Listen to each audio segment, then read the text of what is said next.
Le secrétaire exécutif national du parti Force Cori pour un Bénin émergent est candidat à la présidentielle de 2026. Mesdames et messieurs, bonsoir, bienvenue à la deuxième partie, sinon à la dernière partie de votre Vespérale sur E-Télé. On a deux sujets à l'agenda ce soir. Paul Rompé qui annonce sa candidature, qui est désigné par sa formation politique pour être candidat à la présidentielle de 2026. On va parler de ce sujet-là. Et puis, deuxième sujet, construction de la cité administrative d'Arros-Soubeta. Des ministres conseillers étaient sur le terrain pour constater l'effectivité et l'évolution des travaux. On en parlera également avec trois invités normalement, mais jusque-là, deux sont en plateau avec nous. Briston Amoussou, bonsoir. Bonsoir, monsieur le journaliste. Bonsoir, chers téléspectateurs.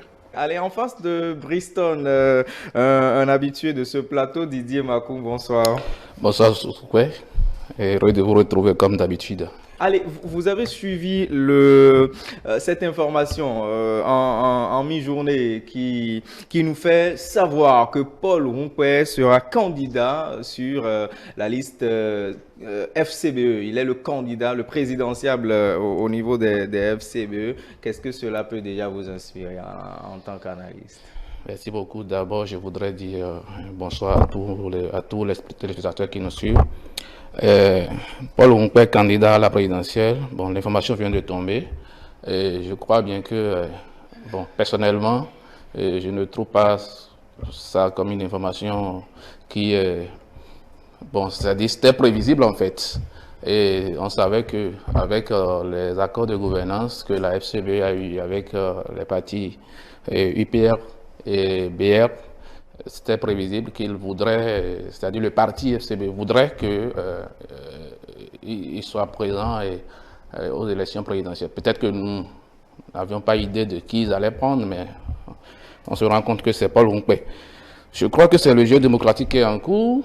Et dans cette logique, je voudrais d'abord saluer l'esprit d'ouverture des partis de la mouvance qui, malgré qu'ils savent que les FCB sont un parti d'opposition, ont accepté leur permettre d'aller aux élections pour que le jeu soit ouvert, pour que tout le monde puisse participer à cette élection, pour que chacun puisse aller présenter son programme aux Béninois. Donc, c'est heureux de l'entendre que le parti d'opposition de la FCB sera aux élections. Quand vous dites que les partis de la mouvance présidentielle leur permettent, c'est-à-dire quoi? Non, vous n'êtes pas sans savoir qu'il y a eu des accords de gouvernance suivant le code en vigueur a établi ces principes. Et puis les FCV, certainement, sont rentrés en négociation avec les partis de la mouvance. Et puis voilà, comme je le disais, il faut saluer l'esprit d'ouverture des partis de la mouvance qui, malgré qu'ils sachent très bien que c'est un parti qui les combat sur le terrain politique, qui est contre la gouvernance actuelle, ils ont accepté leur permettre, de par les parrainages et tout ce que vous savez, pour qu'ils puissent aller aux élections.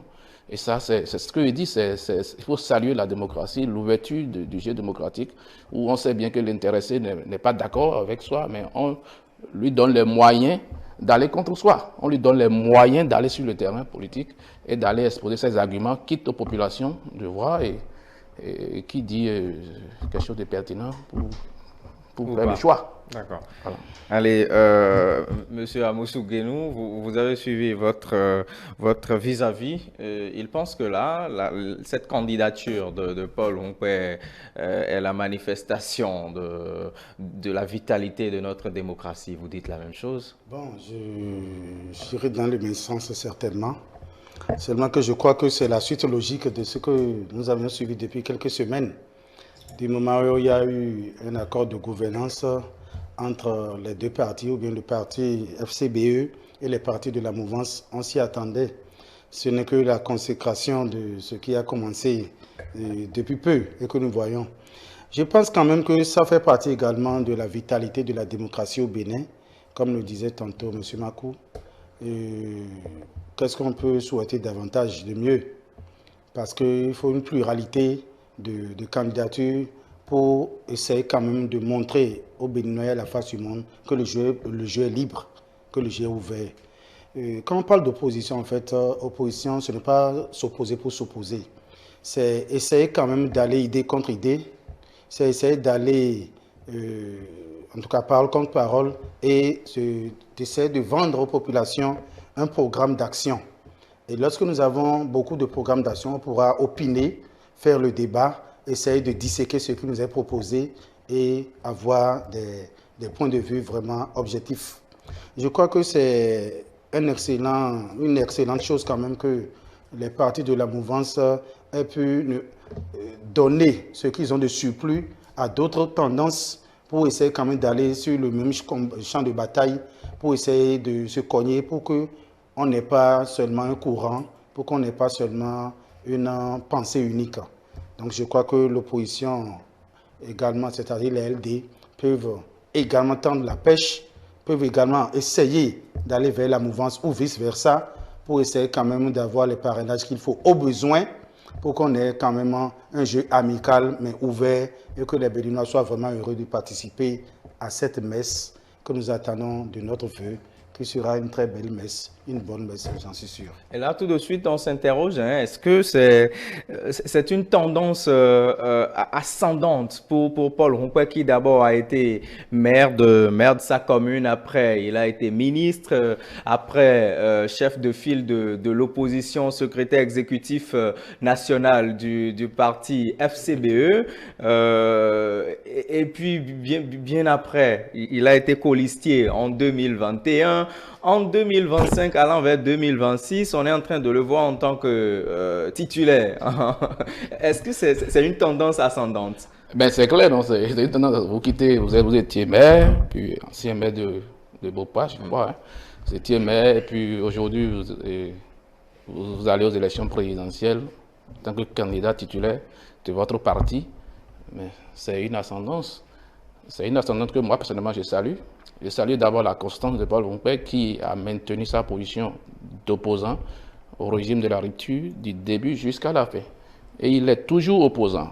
Quand vous l'écoutez, quand vous écoutez les militants FCBE, d'ailleurs, ils sont en train d'installer leur bureau et coordination dans les communes. Vous avez suivi avec moi la dernière fois quand ils étaient à Alada. C'était un monde fou. Ça veut dire que le FCBE, le discours qu'il porte est écouté par les populations. Et Paul Ronquet aujourd'hui incarne cette opposition qui, quoique opposée à tout ce qui se fait dans le pays, ils ont quand même une ligne objective qu'ils suivent. Et c'est déjà à saluer qu'ils s'ouvrent aussi à la mouvance pour aller vers la mouvance, négocier les parrainages aussi pour pouvoir participer aux élections.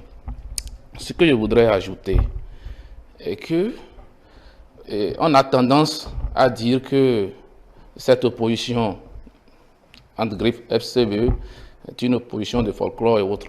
C'est tout faux. C'est tout faux. Quand vous les suivez, ils sont toujours virulents par rapport à la gouvernance du président Patrice Talon. Et c'est évidemment pourquoi ils ont tout fait. Je me demande même si ce n'est pas eux qui manipulent même la mouvance. Comment ça? Non, mais écoutez, Paul Ronquet n'est pas à prendre à la légère du tout. D'accord. Parce que quand vous le suivez dans ces déplacements, vous serez là et vous allez voir Paul Ronquet président. Ah bon? Ah oui? Ah oui? Parce que tel qu'il aborde les problématiques, c'est avec une objectivité, pas d'agressivité, mais il dit ce qu'il pense. Et lui et tous ses lieutenants, c'est-à-dire tout le parti FCBE, sont dans une logique où eux, il faut tout faire pour arracher le pouvoir.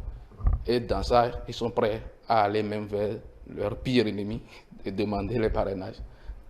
Et c'est dans cette logique qu'ils sont. On verra bien en 2026 ce que ça donne. Paul Ronquet n'est pas en train de faire un très beau palmarès, un très beau curriculum vitae, maire, après ministre, après chef de file de l'opposition, patron suprême des forces Cori pour un Bénin émergent, en tout cas jusqu'à la date d'aujourd'hui. N'est-ce pas un beau palmarès? Bon, l'homme naît pour grandir. Absolument. Et je crois qu'il suit le CV de la vie. Il a été maire de Beauport et il fut ministre de la Culture, je crois, sur le président Boni Yahi. Et il a été colisté pour Alassane Soumanou il y a environ 5 ans. Et je crois qu'actuellement, il est le candidat. Bon, je lui souhaite simplement bon vent. Je souhaite que ses rêves deviennent réalité. Mais je pense qu'il a encore du chemin à faire à ce stade-là. Quand j'entends monsieur, j'ai écouté tout à l'heure monsieur Makou, qui pense qu'il pourrait, moi je pense totalement qu'il a du boulot encore à ce niveau-là. Et ce que je sais est que c'est une aventure à tenter. Il est en train de tenter sa chance. Bon, nous sommes là. Toujours est-il que je ne vends pas du tout cher sa peau sur le plan d'être président de la République. Je sais qu'il fera son score. Il sera un bon manager par rapport à l'élection du président. Parce qu'il faut d'abord tabler sur les résultats que les uns et les autres ont eu au cours des élections passées. La FCBE, je crois que n'a même pas réussi à se faire élire au niveau de l'Assemblée nationale. Donc je crois qu'il faut partir de l'existant, il faut tabler sur ce que pèse le parti actuellement sur l'échiquier national et comprendre qu'ils sont en train de tenter leur aventure. Et vous pensez que Paul Rompin n'a pas pris du recul, il n'a pas scruté tout ce qui s'est passé, il n'a pas affûté ses armes pour affronter les prochaines élections? Moi, personnellement, vous savez que je dis ce que je pense. Et M. Paul Rompin, il est un bon politologue, un bon politicien, un bon homme politique. Mais je crois qu'à l'instant, à l'heure où nous sommes actuellement, vu, il ne fait pas trop le poids devant le candidat de la mouvance présidentielle, selon moi. Vous le pensez? Je le pense. Bon, moi, non, c'est vrai. C'est vrai. Non, quand on regarde les faits, qu'on s'en tient à ce que nous voyons, on dira que Paul Rompin ne fait pas le poids. Mais n'oubliez pas que la campagne, nous sommes peut-être à la pré-campagne, et la campagne même s'annonce.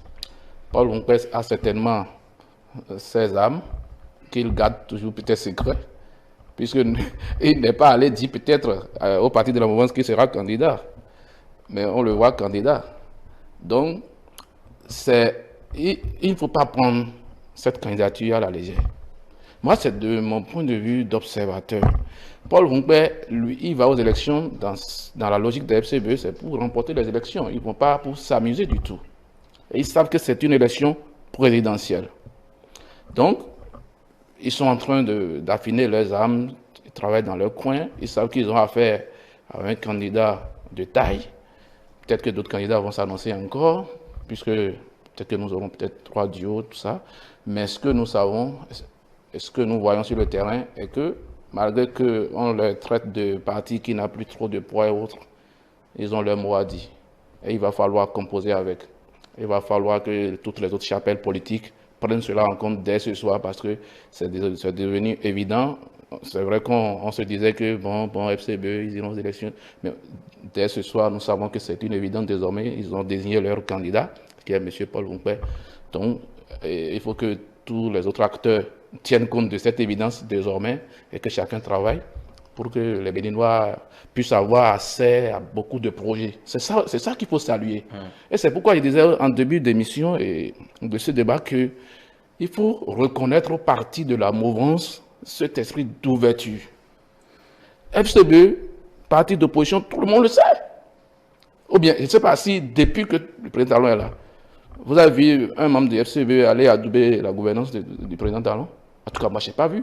Ils viennent, ils disent toujours qu'ils ne sont pas d'accord, ils ne sont pas d'accord, s'ils ne sont pas d'accord. Peut-être que leur manière de dire, beaucoup plus sage et beaucoup plus responsable, mais ils disent qu'ils ne sont pas d'accord. Et jusqu'à l'heure, je vous parle là, ils n'ont jamais dit qu'ils appartiennent à la mouvance présidentielle. Ils sont partis d'opposition, c'est ce que nous savons, ce qui est officiel, et c'est ce qu'ils ont toujours clamé partout. Et même de façon statutaire. Voilà, ils sont toujours partis d'opposition. C'est ça qu'il faut accepter. Et maintenant, quand vous prenez tout ça en considération, on sait qu'ils ne vont pas du tout blaguer avec le candidat de la mouvance. Hein. Ah non. Commencez pas à les suivre sur le terrain, vous allez entendre le discours qui tiennent. C'est pourquoi je dis quand j'ai certaines personnes qui écrivent sur les réseaux sociaux, c'est du folklore. Je dis non. Non. Il faut plutôt dire que le Bénin a toujours donné le bon exemple en matière de démocratie, surtout quand il s'agit des élections présidentielles. Et c'est ce qui se passe encore, ça. Vous verrez qu'on aura un débat riche, on aura l'ouverture de tout ce que vous savez par rapport aux propositions de projets. Chacun viendra dire ce qu'il pense pour le pays et les Béninois auront le choix maintenant dans tout cet ensemble-là et on verra ce que ça va donner. Ça offre quand même une pluralité de choix aux Béninois. Vous avez suivi Didier, mais vous persistez, vous signez. Mais quand on considère tout le parcours de Paul Rompé, revenant légèrement sur l'histoire qui finalement l'a fait secrétaire exécutif national des forces Cori pour un Bénin émergent, vous pensez que c'est un poids à négliger? Bon, je ne dirais pas que c'est un poids à négliger, mais comparé à d'autres candidatures, je crois qu'il a encore du chemin à faire. Ce que je salue dans cette candidature, c'est d'abord l'audace de l'homme et sa témérité à s'affranchir de toutes ces considérations qu'on leur colle, c'est-à-dire d'opposants de jour et de mouvanciers la nuit. Moi, je crois que c'est quelqu'un qui s'est départi un peu de ces considérations et a essayé quand même d'aller au-devant des choses pour se sortir d'affaires en se repositionnant et en devenant le numéro 1 incontestable et incontesté aujourd'hui du parti FCBE. Et je crois que l'accord de gouvernance qui les lie déjà aux membres de la mouvance fait déjà en sorte que il y aura une certaine restriction par rapport au discours. Parce que quand j'entends tout à l'heure monsieur Makou dire qu'ils vont flécher, ils iront droit, non, je ne suis pas évident. Lorsque vous avez un accord de gouvernance, vous avez déjà des pactes qui vous lient. Vous avez déjà en tout cas, une sorte de... En tout cas, vous avez des pactes qui vous lient, vous avez des accointances à des niveaux donnés. Ce qui leur a permis aujourd'hui d'avoir le parrainage qu'il faut pour aller à cette élection. Parce que sans cet accord, sans ce rapprochement, sans ces points de convergence, il ne serait jamais possible à la FCBE d'être aujourd'hui candidat. Donc, comprenons déjà par là qu'il y a quelque chose de positif quand même qui s'est passé entre les deux. Donc, il y a une certaine amitié qui lie déjà à ces deux tendances. Et ce que je salue également est que le parti FCBE, dans des zones données, est très fort et pourrait également apporter sa pierre à l'édifice par rapport à la notion très prisée aujourd'hui de 10%, mais de 20% qui se pose dans la cité. Et c'est à ce niveau-là que le calcul se fera. Parce qu'il n'y aura pas de détails à ce niveau. Et les petits détails vont compter dans l'électorat qui vient. Donc je pense que c'est très important dans la dynamique de l'alternance et dans la dynamique de la manifestation même de la démocratie au Bénin. Donc je pense que c'est une bonne leçon pour les autres partis qui ne l'ont pas encore fait, si c'est encore possible de le faire. Et si ce n'est pas possible, de comprendre que le jeu politique est ainsi fait. Et quand on parle d'opposition, il ne faut pas s'opposer pour s'opposer. Parce que j'ai aimé beaucoup un peu ce que la FCB a fait à des moments donnés. Parce qu'il faut apprécier ce qui est bon. Et essayer de critiquer, d'apporter la critique, une critique constructive et positive à ce qui est à refaire. Je pense que c'est à ce jeu que la FCB s'est prêtée. Et c'est pour cela que beaucoup tentent de leur coller l'étiquette de mouvancier déguisé. En fait, c'est ça que les gens n'ont pas compris. L'opposition de la FCB est une opposition constructive, c'est-à-dire une opposition responsable où, lorsque c'est bon, lorsque le gouvernement fait quelque chose et c'est bon, il faut apprécier et essayer de leur dire ce qui n'est pas bon, essayer de corriger le tir. Je crois que c'est à ce niveau que le débat s'est passé. Finalement, vous saluez le leadership de l'homme. Oui, d'une manière ou d'une autre, moi je pense que c'est une autre forme d'opposition qu'il faut essayer d'encourager et de rendre plus ou moins pérenne. Didier, réaction? Oui, je suis dans... J'irai dans le même sens que le doyen et dire que tout à l'heure, je disais qu'il faut saluer l'esprit d'ouverture des partis de la mouvance, sans oublier qu'il faut aussi saluer l'esprit d'ouverture des FCBE qui ont fait certainement le premier pas, qui ont dit nous ne sommes pas d'accord avec vous, mais nous voulons que vous nous aidiez à vous combattre. Vous comprenez? Non, c'est la logique de ce qui a été fait. Et comme nous avons un code électoral qui le permet, qui est des accords de gouvernance, il y a une chose aussi qu'il faut comprendre, l'accord de gouvernance diffère de l'accord parlementaire. Et dans le cas précis, nous parlons de l'accord de gouvernance puisqu'il s'agit de l'élection présidentielle. Et Paul Roumpé est candidat aux élections présidentielles. Ça veut dire que désormais, Paul Roumpé, fort de l'accord, c'est pourquoi j'ai dit tout à l'heure, ce n'est même pas Paul Roumpé dans ce jeu qui manipule même les partis de la mouvance. Parce que le monsieur, il est devenu candidat comme ça. Et il est sûr qu'à la base des accords qu'il a signés, surtout de l'accord de gouvernance, qu'il pourra affronter ceux dont il est contre, mais qu'il a pu au moins, de par ces jeux, pouvoir avoir leur appui pour avoir les parrainages.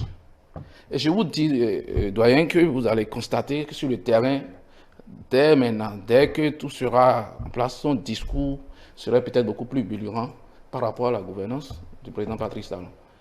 Et moi, honnêtement, je ne le sous-estime pas. Et je trouve que les partis de la mouvance, le candidat de la mouvance, il y a du boulot sur la planche. Il y a du boulot sur la planche. Parce que quoi qu'on dise, quand on dit FCBE au Bénin, c'est un parti qui a une histoire. Quel que soit ce qu'on dira, quel que soit tout ce qu'il y a eu dans nos contrées, les populations, quand ils voient le symbole de FCBE, c'est un parti reconnu.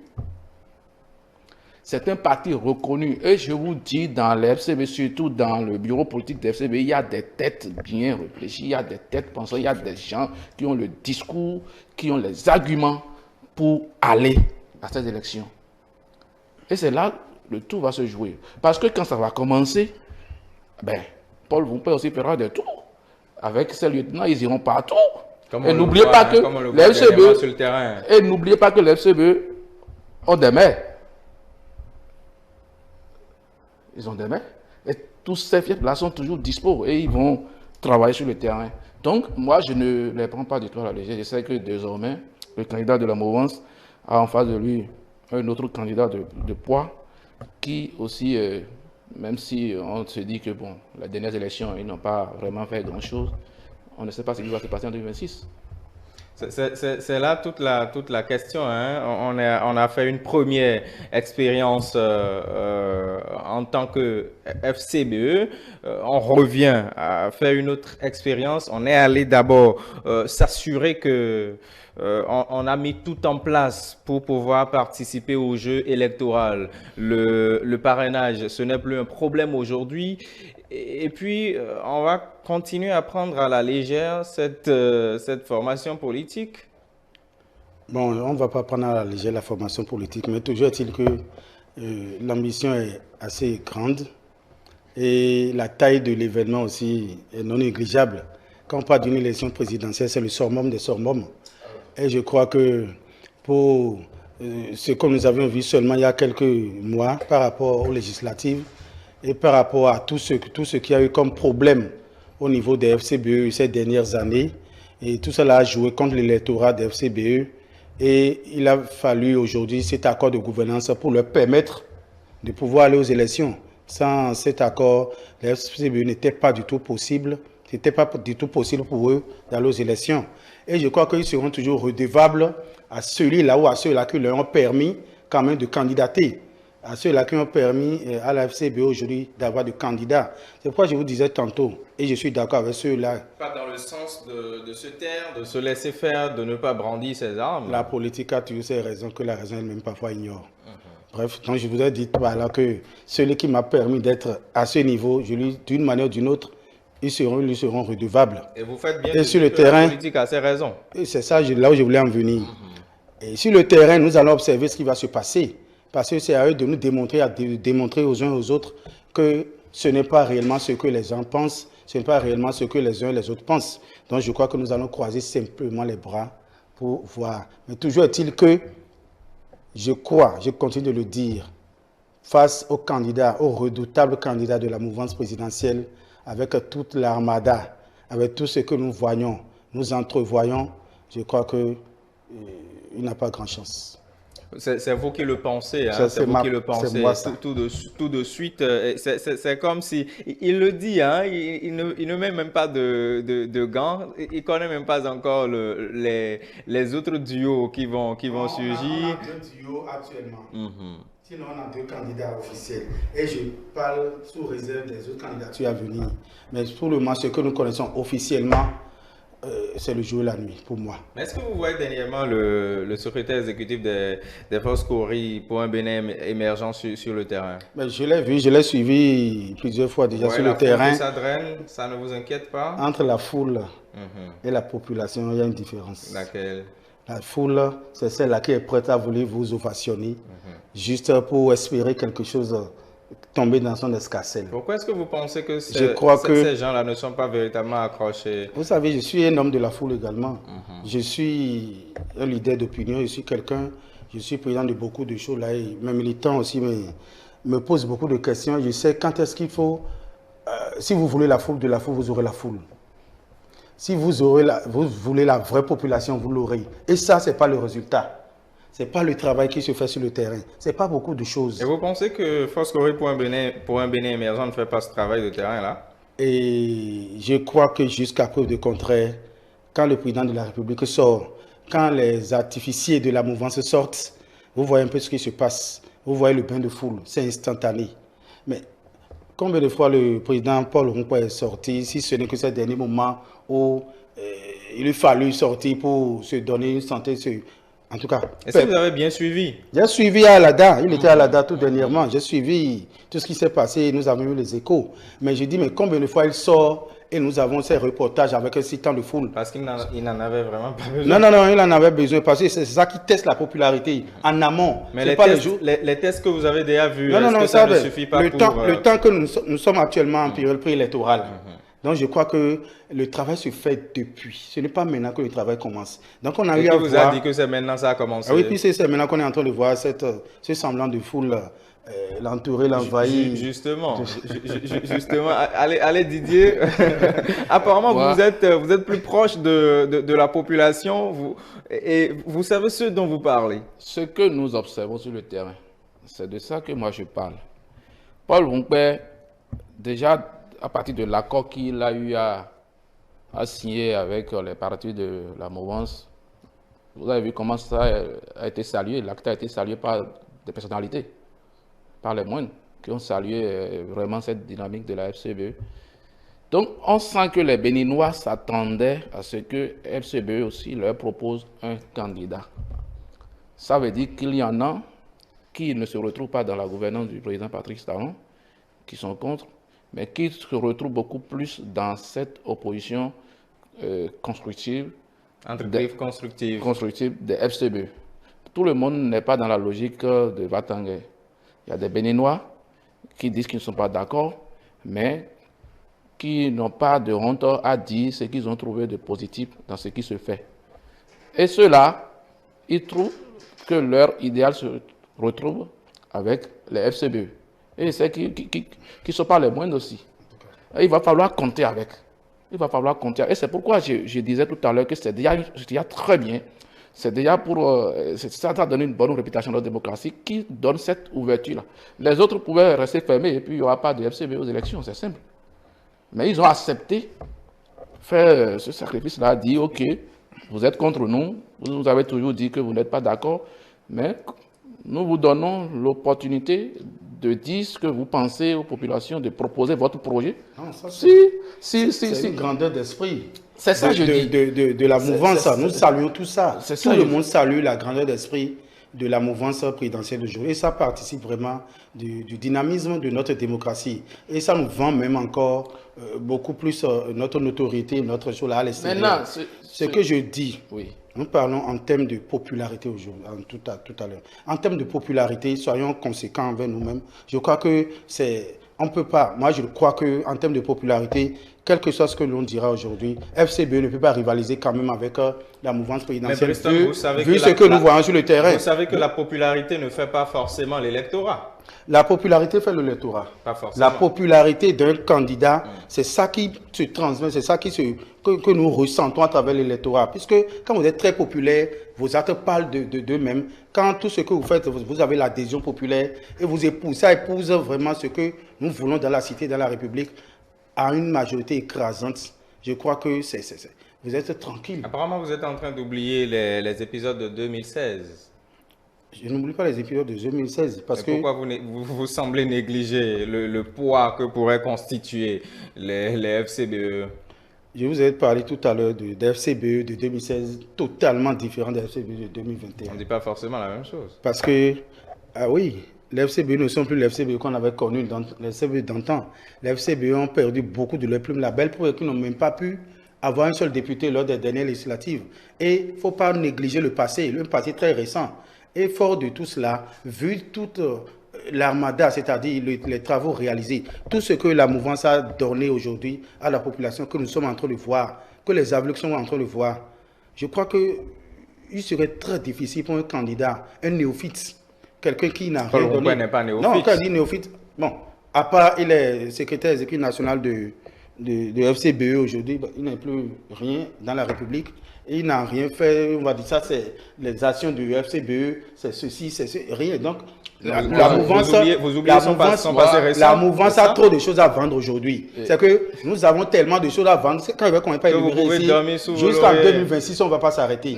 C'est pourquoi je vous dis que... On ne refuse pas. Non, c'est pourquoi je vous dis que devant, entre les deux candidats, puisque c'est les deux qu'on a aujourd'hui, officiellement parlant, c'est les deux qui sont présentés. Mais si on va à une élection, c'est vrai on ne peut pas comparer. C'est que soyons objectifs. C'est vrai ce que je dis, c'est une question d'objectivité. C'est-à-dire, il est candidat, bon et politicien, bon tout ce qu'il est, mais devant le candidat Romiel Wadaï, je vous dis la vérité et vous pouvez faire votre sondage. C'est du 90-50-10. Quand vous parlez de la popularité, et je vous rappelle de 2016, Patrice Talon face à Lionel Zinsou, vous avez oublié 2016, ce qui s'est passé, nous avions fait des jeux de couloir.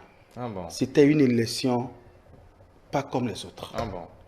C'est-à-dire, moi j'étais encore dans la campagne de 2016. Rien ne prouve que 2026 sera une élection comme les autres. En 2016, vous avez les mêmes causes, dans les mêmes conditions, produiront toujours les mêmes effets. Oui. Et ceux qui sont là aujourd'hui, moi en 2016, j'ai participé au débat des jeunes de candidats talents contre celui qui représentait les jeunes de la mouvance d'alors, Yaïboni, Hongbeji, toute la clique là, toute la madame. C'est moi qui ai fait, j'ai fait le débat des jeunes de président Talon contre leur candidat sur Golf TV. Je sais le travail de fond que nous avions fait en ce temps, en ce moment-là.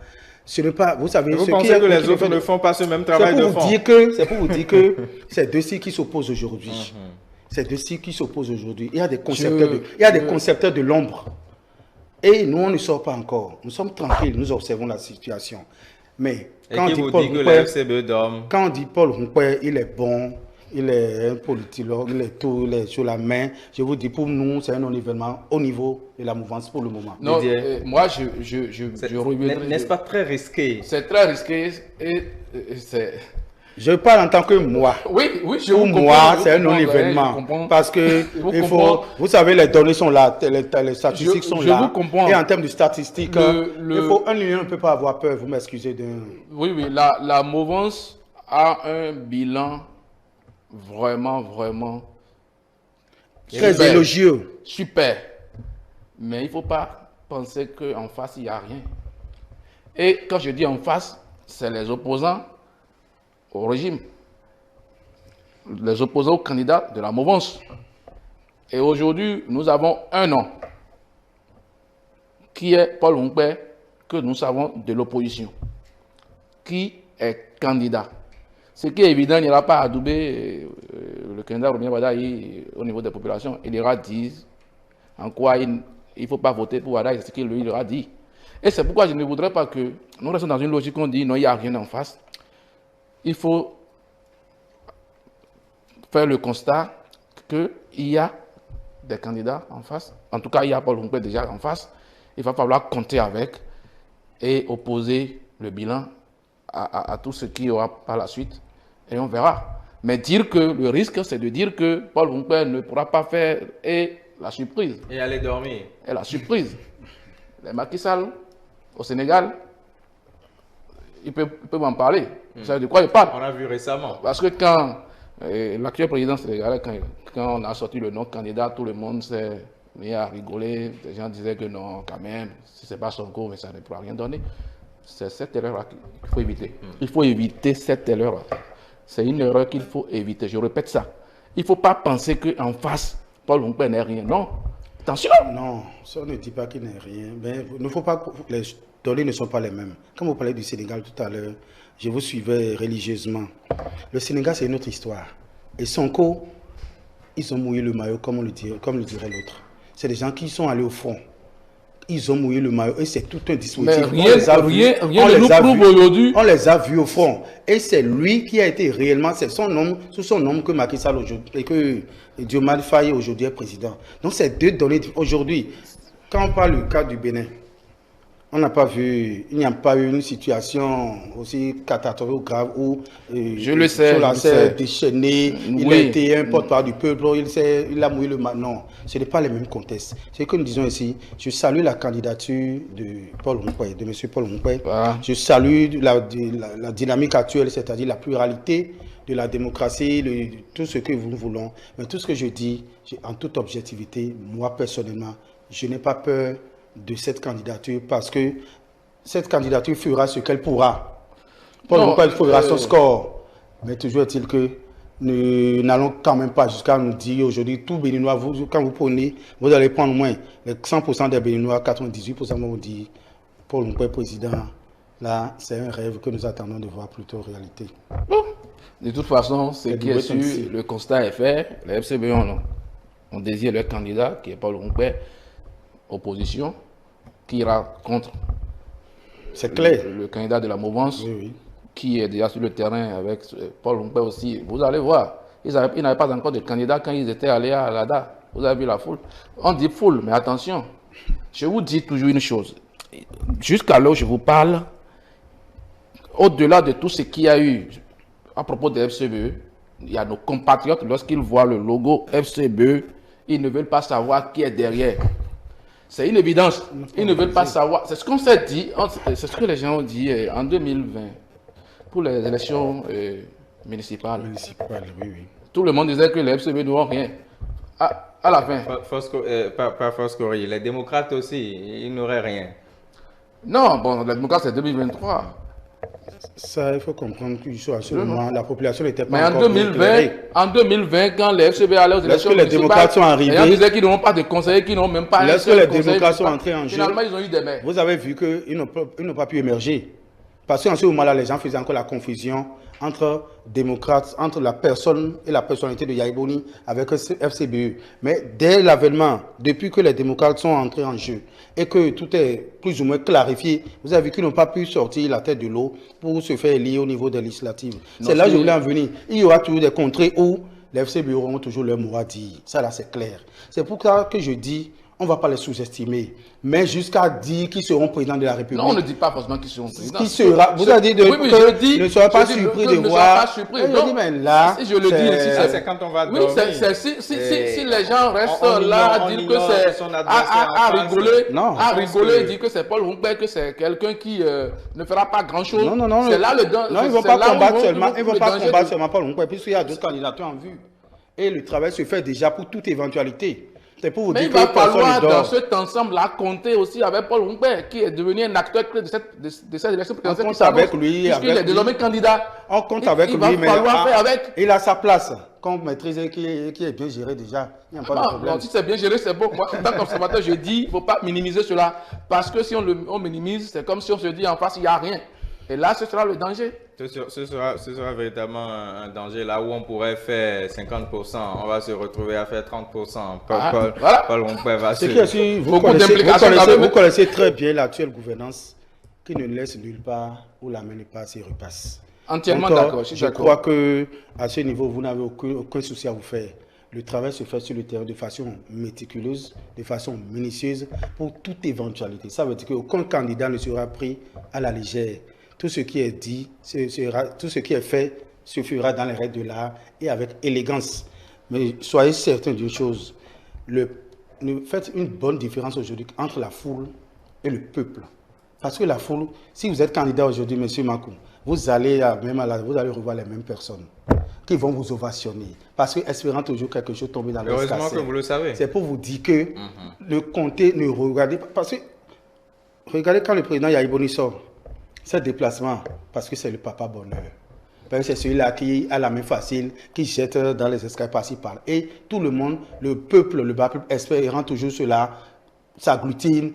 Les gens pensent que c'est une adoration, bon, on l'aime, ce n'est pas ça. C'est la foule qui juste simplement vient parce qu'elle espère quelque chose. Oui, trouver ça part. C'est pour vous dire que faites l'effort de faire la différence entre la foule et le vrai peuple qui est souvent silencieux, qui est souvent observateur, tranquille et qui va seulement déposer ce qu'il faut au moment où il le faut et quand il le faut. Non, c'est clair, c'est clair. Oui, Allez-y, oui, c'est clair. Nous savons qu'il y a une différence entre la foule et le peuple et tout ça. Mais ce que je dis, je le répète, c'est que les FCB aujourd'hui sont devenus un enjeu aussi qu'il faut faire avec.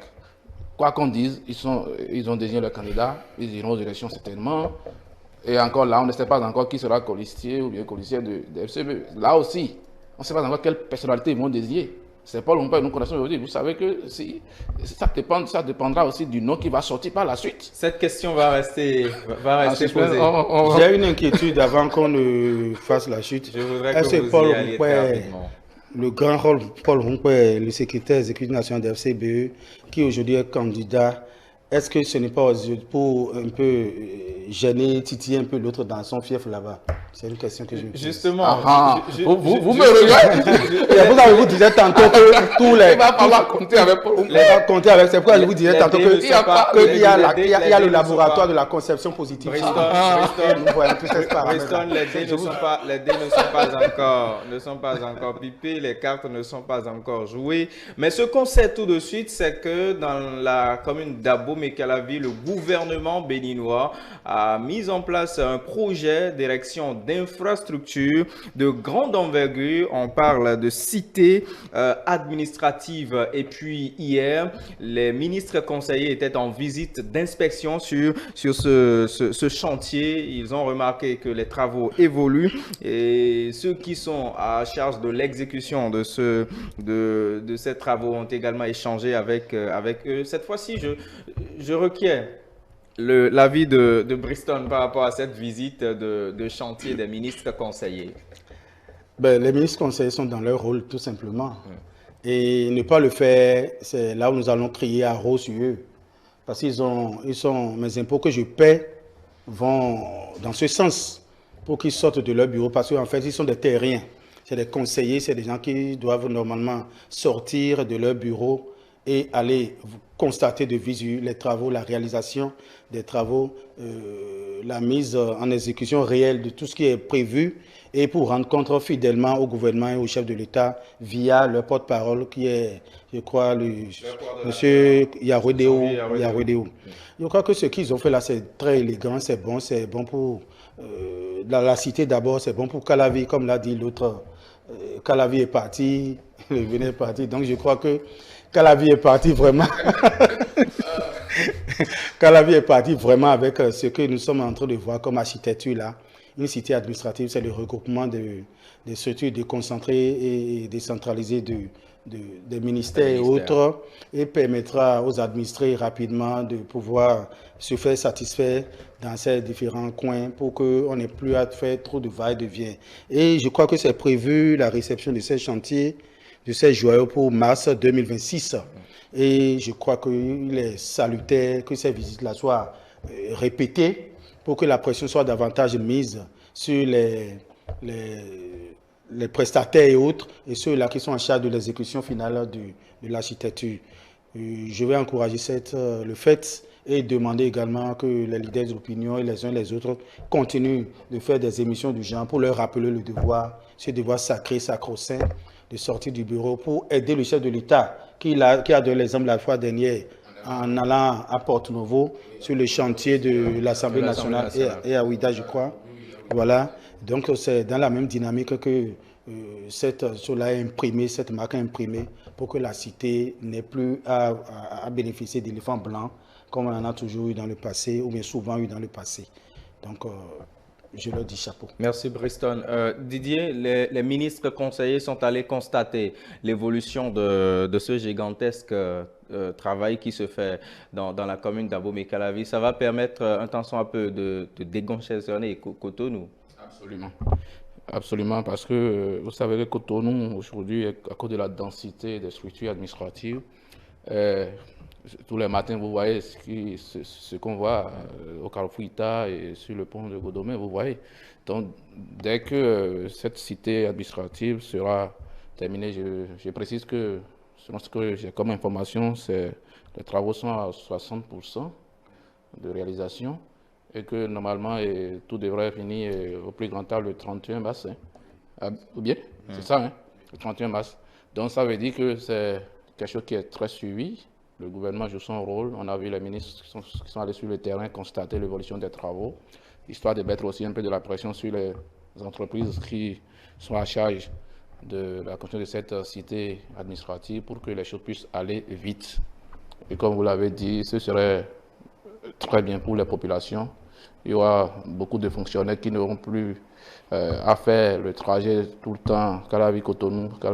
Calavi, c'est notre ville d'octroi. Tout le monde vient travailler à Cotonou et puis on retourne à Calavi. Donc les gens, ils vont travailler, ils vont dormir à Calavi. Et puis voilà, il n'y aura plus d'embouteillage tout le temps, de bouchons tout le temps. Ça va juste réduire.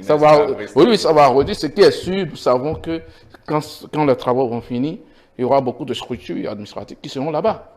Et je sais qu'il y a des centaines de personnes, voire des milliers de fonctionnaires qui quittent Calavi chaque jour pour Cotonou.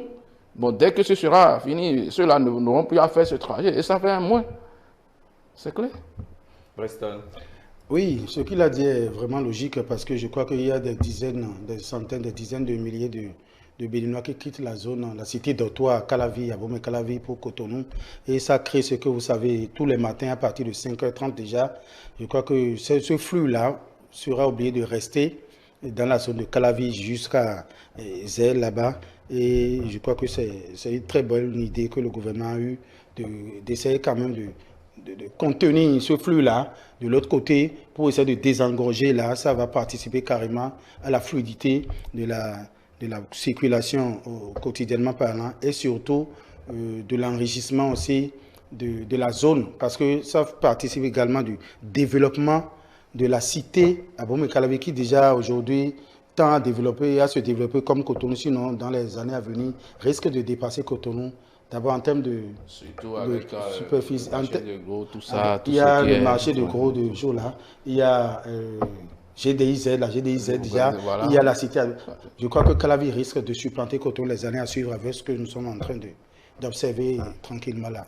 Je vais prier humblement les gouvernants de tout faire aussi pour multiplier les voies d'accès ou d'aménager davantage, comme ils savent bien le faire. Le gouvernement, oui. Et ils le font assez déjà et je souhaiterais que cela continue, que la dynamique continue pour que les voies soient davantage bitumées et aménagées pour une meilleure fluidité de circulation dans les régions de Calavi jusqu'à Zé qu'on sort. Parce qu'on risque d'avoir vraiment un boom démographique dans cette zone et là où les gens n'habitaient même pas. Vous allez voir, tout le monde va se replier bientôt sur Calavi et ce serait vraiment plus ou moins ingérable. Comme tout le monde l'a déjà fait. Bon, ils sont en train, hein, je passe par ce que je vois à Calavi aujourd'hui, ça inquiète parce que je crois que dans quelques mois, dans quelques années, on risque d'avoir Cotonou, ça va supplanter Cotonou carrément, puisque aujourd'hui, tous les regards et les bons regards sont tournés vers Abomey-Calavi. Non, c'est clair. C'est un peu ça. C'est clair. Vous n'êtes pas sans savoir, vous le constatez chaque soir. Quand les fonctionnaires sortent, oui, Cotonou se vide en partie. Hein. Cotonou se vide, vous voyez que le plus, c'est tout le monde retourne à Calavi. Ce qu'il faut saluer aussi, c'est ce que fait le gouvernement en matière de construction des infrastructures. Vous voyez avec moi qu'il n'y a pas d'éléphant blanc. Ce chantier dont nous parlons, il n'y a pas eu de lancement pour ça. Il n'y a pas eu de pose de première pierre pour ça. Pourtant, ça suit son cours. Ça veut dire quoi? Ça veut dire que lorsque on veut faire du sérieux, on n'a pas besoin de tapage. Et les résultats sont là aujourd'hui. Regardez tout ce qui a été construit. Parlant des voies d'accès, Par exemple, quand vous allez à Wamé, il y a 2 ponts à Wamé, construits par le gouvernement actuel, qui permet aujourd'hui, quand vous quittez Cotonou, vous n'êtes plus obligé de passer forcément par Ita. Vous prenez par la voie qui va à Ouida, vous arrivez à Kokotomé. Il y a 2 ponts. Oui, il y a 2 ponts. Vous avez la possibilité de prendre part à Glouza Carrefour, vous avez allez, la possibilité voilà, de prendre part à la pharmacie. Quand on regarde tout ça, on ne peut que souhaiter que cette dynamique-là soit maintenue en termes de suivi et de réalisation de ces grands travaux qui nous permettent quand même qui soulagent les populations. Donc, souhaitons que le suivi soit direct, sérieux. Et puis voilà, les résultats sont là. Quand on considère la population d'Abomey-Calavi aujourd'hui et on met devant la construction de cette cité administrative, quelque part, l'administration se rapproche aussi de la population. Absolument, c'est une évidence. Parce que, vous savez, et c'est ce que je disais. Au-delà de tout ça, il faut aussi saluer. C'est vrai que ça rapproche les populations. Mais vous savez que beaucoup de services aussi sont digitalisés. Moi, je suis né à Savé. Vous savez, je suis né à Savé. Et entre-temps, pour que je prenne un petit papier, il faut aller à Abomey. Parce que c'est Abomey qui est le chef-lieu du département. Quelque part, moi aussi, j'ai fait le trajet là. Hein. Aujourd'hui, pour un papier comme... comment vous appelez ça? En tout cas, pour n'importe quel papier aujourd'hui, vous restez chez vous, vous pouvez l'avoir. C'est déjà un grand pas. Et encore qu'on on rapproche aujourd'hui toutes ces structures-là encore beaucoup plus. Donc si quelqu'un, au-delà de tout ce qui est digitalisé, doit faire le déplacement, ce ne sera plus un long déplacement. Oui, non. C'est des choses que nous saluons et que nous souhaitons que ça soit maintenu dans la durée. Voilà ce qu'il appelle opposition constructive, n'est-ce pas? J'ai sorti le mot depuis, j'ai dit, c'est une opposition constructive. Je demande à toutes celles et ceux qui pensent que la notion d'opposition, c'est s'opposer pour s'opposer, de penser la chose, de se ressourcer davantage et comprendre que l'opposition, c'est critiquer dans le sens positif pour l'amélioration des conditions de vie du peuple. Briston Amoussou, merci. Didier Makou, merci. Merci à vous tous qui nous avez suivis depuis 18 h. On va momentanément prendre congé de vous tout en vous donnant rendez-vous pour demain. Mais ce qui est sûr, nos programmes vont s'enchaîner. Bonsoir.